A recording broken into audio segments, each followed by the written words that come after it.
मैं इंसानों से सख्त नफरत करता हूं। उन्होंने मेरी नजरों के सामने मेरे शेर बाबा और शेरनी मां को गोली मार दी और उनकी खाल उतार कर ले गए। बाबा और मां की मौत के साथ मेरे बचपन की खुशियां भी खत्म हो गईं। ऐसे कड़े वक्त में मेरे बेहतरीन दोस्त चीते और उसके घर वालों ने मुझे सहारा दिया।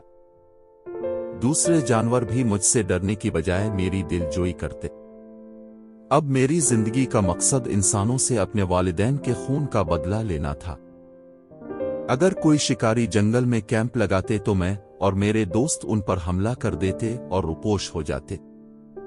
मेरे दोस्त चीते का भाई भी जब छोटा था तो उसे भी शिकारी पकड़ कर ले गए थे, मगर वो बड़ा होकर किसी न किसी तरह भागकर जंगल में वापस आ गया था। अब वो भी हमारे गिरोह में शामिल था। इसका एक फायदा और भी हुआ, इंसानों की जबान भी समझने लगा था। इस तरह जब शिकारी हमें पकड़ने का कोई मंसूबा बना रहे होते तो वो छप कर सुन लेता और हमें आगाह कर दिया करता। कुछ अरसे बाद एक उधेड़ उम्र बावकार सा आदमी अपने घर वालों के साथ जंगल में आया। वो एक बड़ी और मजबूत गाड़ी में आए थे। इस आदमी के साथ इसकी बीवी, एक नौजवान लड़का और एक छोटी बच्ची थी। हम हैरान थे कि इस खतरनाक जंगल में कोई शिकारी घर वालों के साथ तो नहीं आता। चीते ने घात लगाई कि सुन सके आखिर मामला क्या है। अंधेरा सर पर था। वो आदमी और औरत गाड़ी से बाहर खड़े बातें कर रहे थे। इस आदमी ने कहा, मेरे दुश्मन सोच भी नहीं सकते कि हम इस खतरनाक जंगल में रुपोश हो सकते हैं।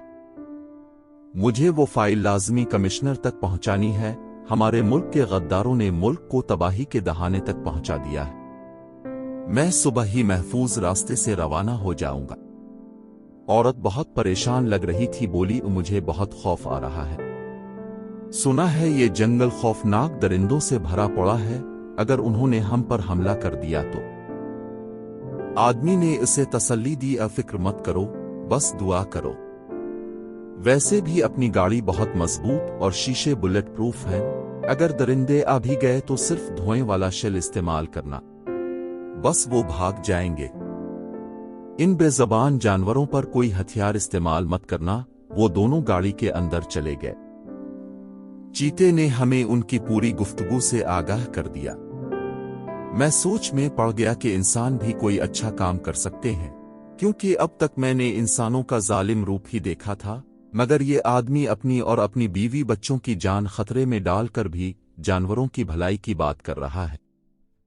मैंने तमाम साथियों को अपने मंसूबे से आगाह कर दिया कि सुबह जब ये आदमी रवाना हो तो कोई इस पर हमला नहीं करेगा, बल्कि छपकर उसके बीवी बच्चों की भी हिफाजत करेंगे। सुबह होते ही वो आदमी रवाना हो गया। हम उसके बीवी बच्चों पर नजर रखे हुए थे। अगले दिन चीते ने बताया कि वो औरत अपने बेटे से कह रही थी कि हैरत की बात है, तुम्हारे पापा तो कह रहे थे कि ये जंगल बहुत खतरनाक है, मगर मुझे तो एक लोमड़ी तक नजर नहीं आई। वो लड़का भी हैरान था। मैं ये सुनकर मुस्करा कर रह गया। कुछ देर बाद अचानक कुछ गाड़ियों की गुड़गड़ाहट की आवाजें आना शुरू हो गईं। हम फौरन चौंकने हो गए और तेज रफ्तारी से भागते हुए इस आदमी की गाड़ी के आसपास घनी झाड़ियों में छप कर देखने लगे। वो 3 बड़ी गाड़ियां थीं, जिसमें से 18-20 अफराद बाहर निकल आए। उनके हाथों में खतरनाक हथियार थे। एक गाड़ी में से जो आदमी उतरा, इसे देखकर मेरी आंखों में खून उतर आया। ये वही आदमी था जिसने मेरे वालिदैन की जिंदगी का चिराग गिल किया था।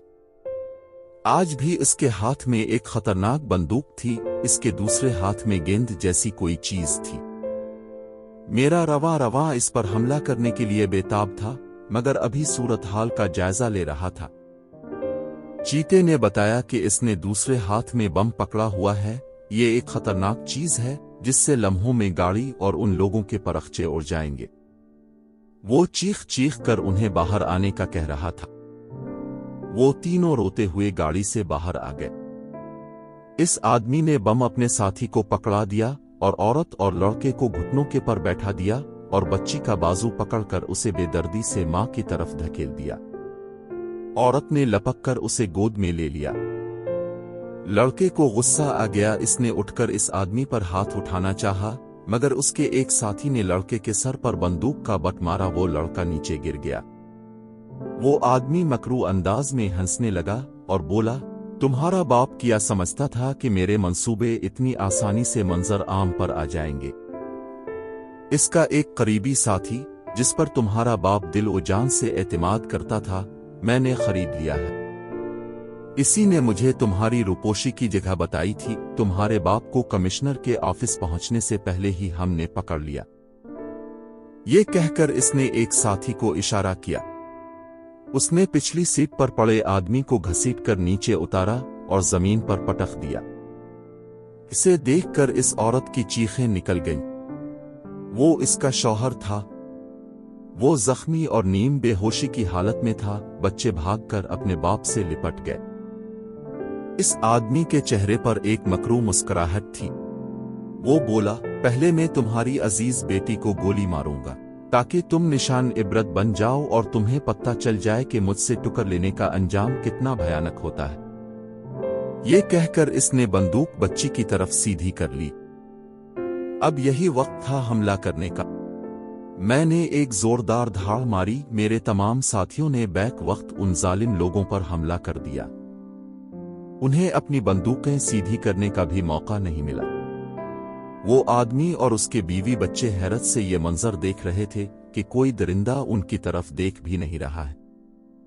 वो आदमी को सहारा देकर गाड़ी तक पहुंच गए। औरत और बच्चे गाड़ी के अंदर चले गए, मगर प्रोफेसर गाड़ी का सहारा लेकर बाहर खड़ा रहा।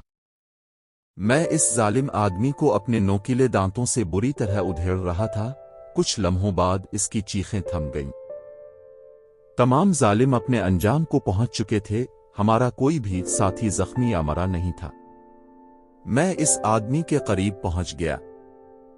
इस आदमी की आंखों में खौफ के बजाय दोस्ताना चमक थी। इसने मेरे सर पर हाथ फेरा। मैं 2 कदम पीछे हटा और झाड़ियों में गायब हो गया। मेरे साथियों ने भी मेरी तकलीद की। वो लोग वहां से रवाना हो गए। दूसरे दिन सुबह ही जंगल में पुलिस अफसरान और बहुत से लोग कैमरे लिए आन पहुंचे। वहां का मंजर देखकर सबके होश उड़ गए। वो आदमी यानी प्रोफेसर भी उनके साथ मौजूद था। इसकी हालत बेहतर लग रही थी। उसने सब माजरा पुलिस वालों को सुनाया, जिसे सुनकर सब हैरान थे। इसने मीडिया वालों को बताया। ये लाशें देखकर आप खुद ही सोच सकते हैं कि उन दरिंदों का मकसद उन जालिम लोगों का खात्मा करना था, वरना वो अब तक उन्हें खा चुके होते। थोड़ी देर बाद वो सब वहां से रवाना हो गए। वो आदमी थोड़ी देर खड़ा होकर आदेर उधर देखता रहा। मैंने झाड़ियों में से अपना चेहरा जरा सा ऊपर उठाया। इस आदमी ने मुस्कुराकर मेरी तरफ देखा और हाथ हिलाकर गाड़ी में बैठकर चला गया। मैंने खुशी में जोरदार धाड़ मारी और भागता हुआ अपने साथियों तक पहुंच गया।